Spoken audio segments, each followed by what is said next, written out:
Hello everyone! Ayan guys, ito na yung kahapon na recycle na nabubulok na ilalagay ko na sa ichararan, sa machine. Ayan guys, mga gulay, tsaka mga mumug yan, mga talagang nabubulok na pagkain lang ang pwede. So let's go, let's start. Punta tayo sa baba. Ayan, tara na guys. Ayan. Palabas na ako. And syempre, dala-dala ko ito guys. Ayan, sakay tayo ng lift papunta sa ground floor. Ground floor! Ayan. Ayan, chararan! Nasa 8th floor kami kasi. Ayan, open! Sesame! Let's go! And then, syempre, sa ground floor.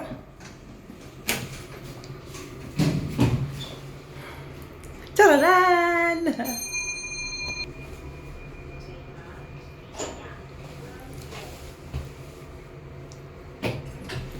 Open Sesame, nasa ground floor na rin. Siyempre, palabas tayo. Pero marami tayong dadaanan guys. Ayan, dadaan tayo sa parking lot bago tayo makarating sa paroroonan natin. Kaya, once again, welcome to my vlog. Ito'y napaka-informative, especially sa mga OFW dito sa Hong Kong, na kagaya kong first time na gagawa nito. At guys, kita ko na po yung ating machine. Pero mayroong maglalagay na kasama natin. Ayan. Gagamitin lang namin yung app. Ayan. You see, yung ginagawa niya. And then my points.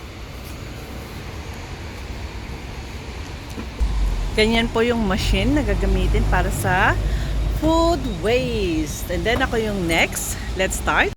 Dapat meron tayong app na green. Yung app na gagamitin. So, itatap lang natin dito. Para, ayan guys, after na na-open, ayan, ilalagay lang natin itong food waste natin. So, ito kasi ang food waste ko ay may sumasala pa siya. Ilalagay lang natin and okay, let's go. Ganyan siya guys. And ayan. Segregate ng waste food. Pag-redeem na po tayo. So punta tayo sa clubhouse. Let's go! Ayan na guys. Ang clubhouse. Ayan guys. Naka-redeem na po ako. Ayan. Bye-bye. Ayan. Mayroon po tayong na-redeem and meron tayong waste food. So let's go up.